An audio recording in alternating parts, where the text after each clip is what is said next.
Business जोड़ता है, वो अपलाइन भी इस बिजनेस को हो सकता है कि 2 दिन पहले स्टार्ट किया हो, 1 दिन पहले स्टार्ट किया हो, 4 दिन पहले स्टार्ट किया हो, 10 दिन पहले स्टार्ट किया हो। तो इस बिजनेस के बारे में उसके पास में उतनी नॉलेज नहीं होती है जितनी नॉलेज होनी चाहिए। हो सकता है कि उसको आप प्लान ना पता हो सकता है कि उसको प्रोडक्ट के बारे में पूरी डीपली नॉलेज ना हो सकता है कि कौन सी बीमारी में कौन सा प्रोडक्ट दिया जाएगा उसको ये बातें पता ना हो। तो इन बातों को आपको ध्यान विशेष रखना पड़ेगा कि जिसने आपको जोड़ा है वो आपका केवल स्पॉन्सर है, आपकी अपलाइन है। आगे हम समझते हैं दोस्तों कि अपलाइन कैसा होना चाहिए। तो अपलाइन दोस्तों आपको मैंने यहाँ पे टॉपिक लिखा है, 3 चीज मैंने लिखा है कि अपलाइन कैसा होना चाहिए। तो अपलाइन एक्टिव होना चाहिए, अपलाइन इफेक्टिव होना चाहिए और अपलाइन ग्रोइंग होता है। मतलब यहाँ पे लिखा है कि अपलाइन एक्टिव होता है, अपलाइन इफेक्टिव होता है और अपलाइन ग्रोइंग होता है। अब इसको थोड़ा सा हम लोग समझते हैं कि एक्टिव मीन्स क्या होता है, कि सर हम कैसे चयन करें कि अपलाइन कौन होता है और अपलाइन कैसा होता है। मतलब अपलाइन कैसा होता है, तो अपलाइन एक्टिव होता है। अगर जिसको भी आप अपलाइन मानते हैं इस बिजनेस के अंदर में, तो आपकी अपलाइन एक्टिव होना चाहिए। यानी कि आप खुद को अपलाइन मानते हैं, यानी कि मैं नौशाद और मैं अपने आप को अपलाइन मानता हूं, तो मुझे एक्टिव रहना पड़ेगा। और एक्टिव रहने का तात्पर्य क्या है? एक्टिव रहने का तात्पर्य यह है दोस्तों कि आपको मीटिंग और ट्रेनिंग के अंदर में लगातार हर जगह अवेलेबल। अब एक्टिव किस हिसाब से आप समझ पाएंगे कि हमारी अपलाइन एक्टिव है कि नहीं एक्टिव है। तो पहला सेंस है एक्टिव होने का कि वो कोई भी मीटिंग ट्रेनिंग हो रही है कंपनी लेवल की, टीम लेवल की, वो हर जगह एक्टिव रहेगा, मतलब हर जगह प्रेजेंट रहेगा। अगर आपको कंपनी लेवल से कहीं मीटिंग है, टीम लेवल की कहीं मीटिंग है, या फिर कोई भी मीटिंग है, वीकली मीटिंग है, मंथली मीटिंग है, कोई वेन्यू पे मीटिंग हो रही है, मतलब वो हर जगह अपलाइन आपका जो एक्टिव होगा वो हर जगह प्रेजेंट रहेगा। इस चयन से आप अंदाजा लगा सकते हैं कि आपकी अपलाइन एक्टिव है। वो आपकी अपलाइन फील्ड के अंदर में भी एक्टिव होगी, फील्ड के अंदर में भी लगातार होगी। एक्टिव होने का तात्पर्य है कि बिजनेस के बारे में लगातार वो लोगों को प्रमोट कर रही है, लोगों को लगातार बता रही है। आपकी अपलाइन इफेक्टिव होता है। अपलाइन होता है ना, आपकी अपलाइन से तात्पर्य नहीं है, यानी कि आप खुद को अपलाइन मानते हैं, तो आज से आप चेक करिए अपने आप को कि क्या मैं हर मीटिंग और ट्रेनिंग में प्रेजेंट रहता हूं।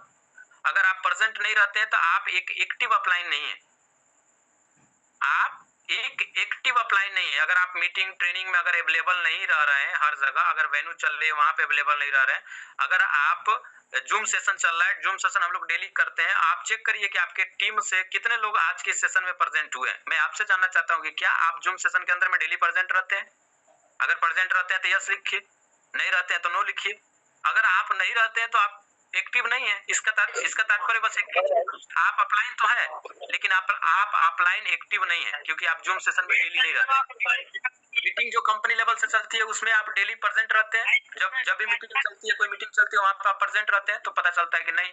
अगर आप प्रेजेंट नहीं है तो फिर आप एक्टिव नहीं है।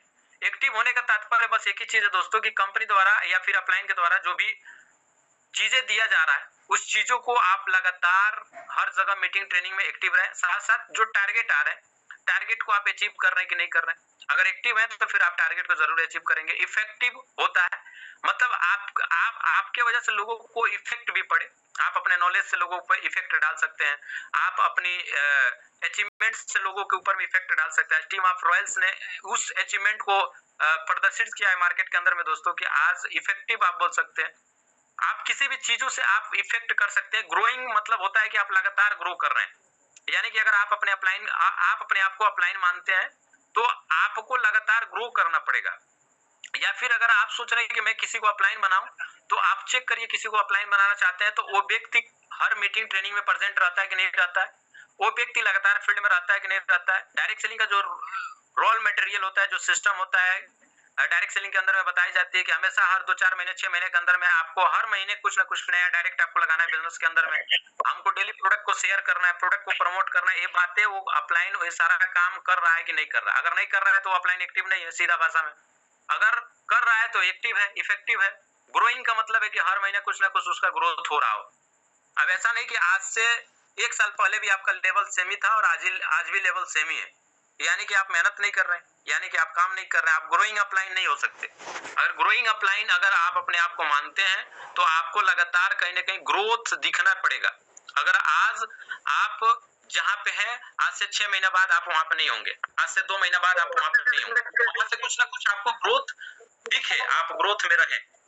अगर ग्रोथ अगर आप रह रहे हैं तो अच्छी बात है, नहीं है तो अपने आप में सुधार करने की जरूरत है। अगर आप मीटिंग ट्रेनिंग में प्रेजेंट नहीं है तो यानी कि आप अच्छे अपलाइन नहीं हो सकते।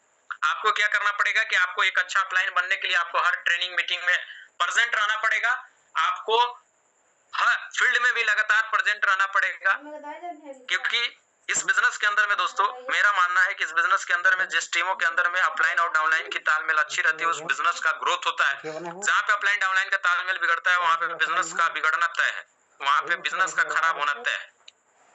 और अपलाइन से तालमेल बनाने से बहुत सारे बेनिफिट होता है, आगे भी हम बहुत सारी चीजों को समझेंगे सीखेंगे। यानी कि फिलहाल आप इतना समझिए कि अपलाइन कौन होता है। तो अपलाइन मैंने आपको 3 चीजों में बस समझा दिया आपकी बातें कि अपलाइन एक्टिव होता है, अपलाइन इफेक्टिव होता है और अपलाइन ग्रोइंग होता है। इस बातों से आप अंदाजा लगा सकते हैं कि अपलाइन कैसा होता है। अगर आप खुद को भी अपलाइन मांगते हैं तो इन तीनों कड़ी में अपने आप को चेक करिए कि क्या आप हर 1-1.5 महीने में, हर 2 महीने में आपका ग्रोथ हो रहा है कि नहीं हो रहा है, आप ग्रो कर रहे हैं कि नहीं कर रहे हैं। यानी कि ऐसा नहीं कि आज से 6 महीने पहले जिस इनकम पे थे उसी इनकम पे आज भी है, आज से 6 महीने पहले जो हालात आपकी थी वही हालात आज भी है। यानी कि आप ग्रोइंग अपलाइन नहीं हो सकते, या आप ग्रोइंग अपलाइन नहीं हो सकते, या फिर जिसको आप अपलाइन मानते हैं अगर वो आपकी अपलाइन आज से 6 महीना पहले जिस सिचुएशन में थी वही सिचुएशन में आज भी है, यानी कि वो अपलाइन ग्रोइंग अपलाइन नहीं हो सकती, वो अपलाइन इफेक्टिव अपलाइन नहीं हो सकती है, वो अपलाइन एक्टिव अपलाइन नहीं हो सकती। अगर आप लगातार मीटिंग ट्रेनिंग में प्रेजेंट रहेंगे, हर टारगेट को अचीव करेंगे तो ऑटोमेटिक आप इफेक्टिव बन जाएंगे। उसमें आपको बनने की जरूरत नहीं है, आप हर टारगेट को बस एक जिद बना लीजिए कि मुझे हर टारगेट को जीतना है, हर मीटिंग ट्रेनिंग में मुझे प्रेजेंट रहना है, फील्ड के अंदर मुझे प्रेजेंट रहना है, हमेशा 1-2 महीने के अंदर डायरेक्ट लगाना है। आज जो हमारी टीम है उस टीम से हमको आने वाले 2 महीने के बाद हमारी टीम ग्रोथ होगी। आज हम अकेले हैं इस बिजनेस के अंदर में, लेकिन हमारा आने वाले समय के अंदर में हो सकता है कि हम भी अपलाइन बनेंगे। लेकिन हम क्या करें कि इस बिजनेस में आज हम अकेले हैं, आज सेशन को ले रहे हैं, आज हम अकेले हैं, लेकिन आने वाले समय के अंदर में हम 1 महीने के अंदर हमारे साथ 2 लोग रहेंगे, हमारे साथ 3 लोग रहेंगे, हमारे साथ एक ही लोग बढ़ेंगे लेकिन रहेंगे। ये होता है active upline, effective upline, growing upline. आगे समझते हैं चीजों को हम।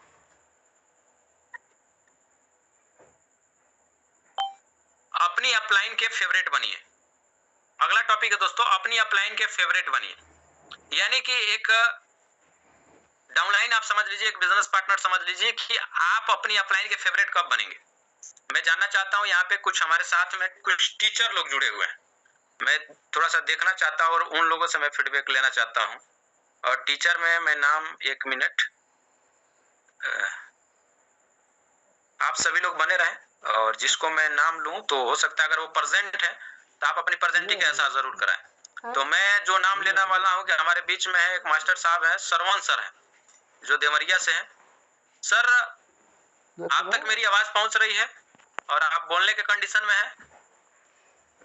सरवन सर? यस सर पहुंच रही है जी सर, चलिए thank you so much sir. Sir मैं आपसे जानना चाहता हूं कि एक टीचर के लिए जो स्टूडेंट होता है, कौन से स्टूडेंट फेवरेट होते हैं टीचर के लिए?